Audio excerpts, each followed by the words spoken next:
teria essa gratidão eterna e profunda. So many people will come to me and, what can I actually do, you know, to start this inner journey or to be more successful? And I said, well, when I was asking, I was given 4 things. First of all, to totally trust the radiant spirit of life that is, I'm taking in with every in-breath that gives me life. To trust that this is my reality.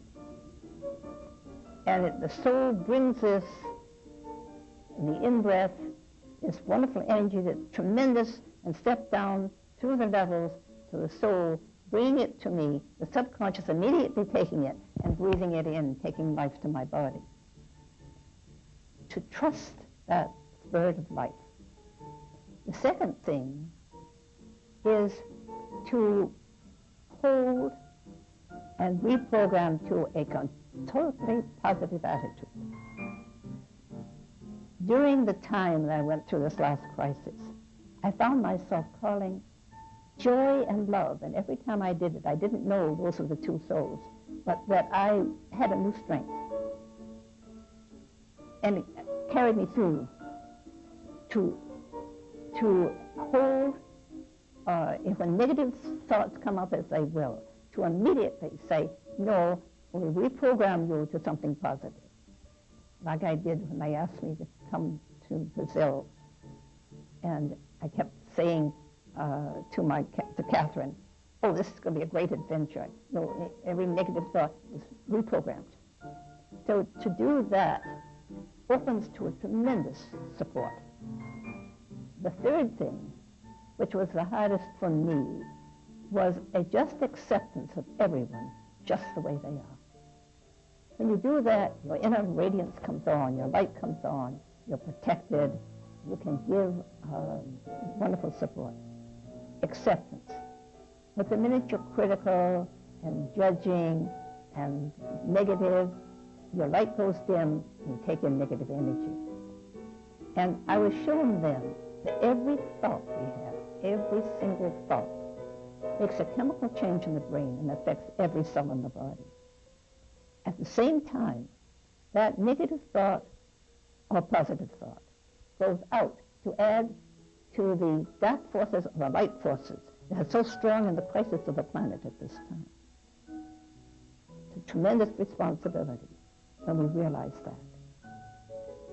And the fourth thing, because we're very human, we slip back into the old rut.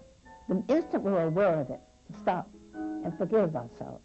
We can't do it with the mind. It has to be with the heart opening to this radiant life energy. And feel the light fill the body.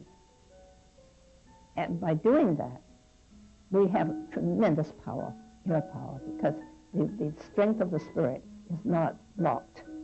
But speaking of crisis, the earth at this time is going through, which is greatly prophesied, but it's called the Battle of Armageddon. And it's not only on this earth level, but it is on the etheric also. And the dark forces are using every trick, clever trick, to get people to stay in the negative energy, to stay not opening to this radiance of the spirit. What has been happening so powerfully is the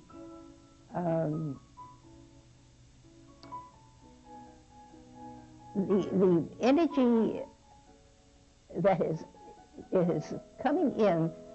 On the October 30th, I had an amazing revelation. As we move into the next millennium, the Aquarian age is 5th dimension. We've been living in a 3rd dimension. We've been rotating between the 3rd and 4th, because in waking, we're in the 3rd dimension. In sleep, we slip over into the 4th dimension with the soul. And there we have picked up new energy, and we're taught, if we're aware. And dreams are part of that teaching, and intuitive flashes. So now what has happened is the tremendous power of the fifth dimension, which is pure love and light, very powerful positive energy, is reflecting over these first years, these last years of the Piscean age. As a result, we have tremendous increase in technology, in science, in communication, in spiritual awakening, in finance. It's all happening because the fifth dimension energy is reflecting already in these years. So we have a tremendous battle between the fifth dimension power of love and light,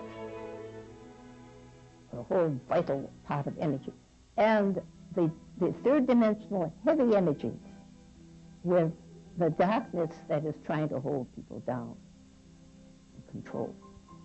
It's a tremendous battle. It's one of the great crises of the planet Earth.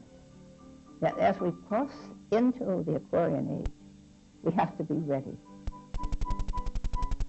And our role is to help as many people as possible to be ready for this tremendous experience. Quando Sara começou a falar daquela coisa da energia do amor, foi como se eu tivesse morrido e renascido para essa coisa nova, maior, me dado conta que eu era amor. Era as coisas simples, sempre falei assim, era como uma pessoa, ser humano que amadureceu com plenitude, assim, né?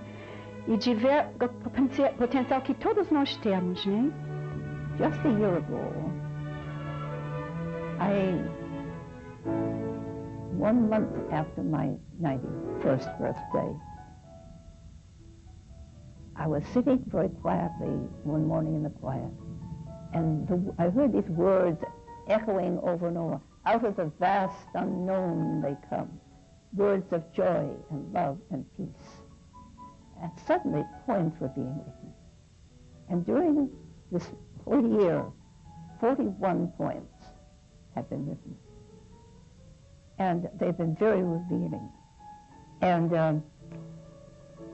there's one poem that I never wrote, that I knew and repeated many times like a mantra. And I'd like to share that.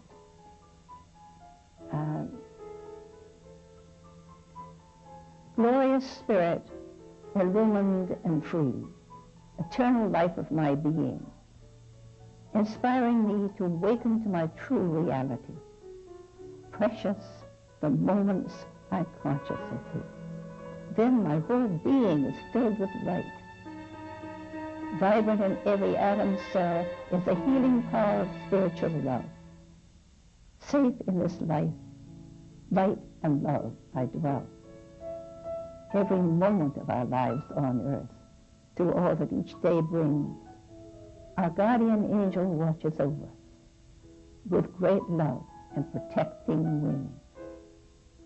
Unless we're open to these gifts, we block the energy flow. Our guardian angel and our soul await our choice to grow. Some need tender loving care. Others need a vigorous shove. Sometimes a crisis will reveal inner powers from above.